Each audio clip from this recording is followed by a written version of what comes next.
বাংলাদেশ ও West ইন্ডিজের মধ্যকার Antigua টেস্টের প্রথম দিনেই ওয়েস্ট ইন্ডিজ ৫ উইকেট হারিয়ে ২৫০ রান সংগ্রহ করেন। বাংলাদেশ টস জিতে প্রথমে বোলিং করার সিদ্ধান্ত নেয়। পিছে ঘাস এবং আর্দ্র থাকার কারণে তাসকিন আহমেদ, হাসান মাহমুদ ও শরীফুল ইসলাম সহ বাংলাদেশের পেসাররা প্রথম সেশনে খুব ভালোই করেন। বিশেষ করে তাসকিন আহমেদ খুবই গুরুত্বপূর্ণ দুটি উইকেট তুলে নেন। এর ফলে ওয়েস্ট ইন্ডিজ ২৫ রানে ২ উইকেট হারিয়ে চাপে পড়ে যায়। প্রথম আঘাতটি আসে ক্রিস ব্র্যাথওয়েটের উপর, যিনি মাত্র ৪ রান করে তাসকিনের বলে আউট হন। এরপর কোচি কার্টি রানের খাতা খোলার আগেই তাসকিনের বলে আউট হয়ে যান। এই পরিস্থিতিতে বাংলাদেশের বোলিং আক্রমণ পুরোপুরি দখলেই থাকে এবং ওয়েস্ট ইন্ডিজ ইনিংস শুরুর আগেই চাপে পড়ে যায়। দলীয় ৮৪ রানে পরে তৃতীয় উইকেটের পতন।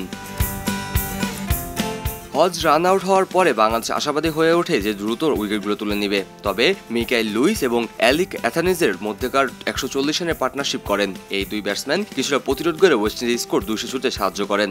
তবে ২২৪ রানে মাইকেল লুইস ৯৭ রান করে মেহেদী হাসান মিরাজের বলে ক্যাচ দিয়ে ফিরে যান। এরপর বাংলাদেশ আবারও খেলায় ফিরে আসে। ৯০ রানে থাকা অ্যালিক অ্যাথানেজও তাইজুল ইসলামের বলে উইকেট কিপার লিটন দাসের হাতে ক্যাচ তুলে দেন, যার ফলে ওয়েস্ট ইন্ডিজ ২২৮ রানে ৫ উইকেট হারায়।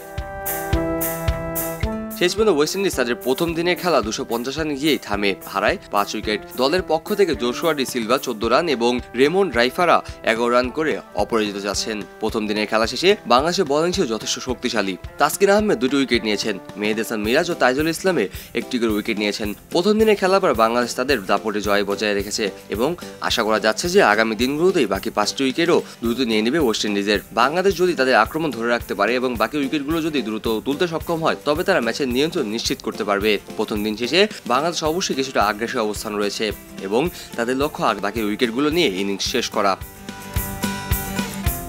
কাজী মোহাম্মদ আরাফাত, কে স্পোর্টস, খবরের কাগজ। এলো খবরের কাগজ, নিখাত, নির্ভীক, নিরপেক্ষ।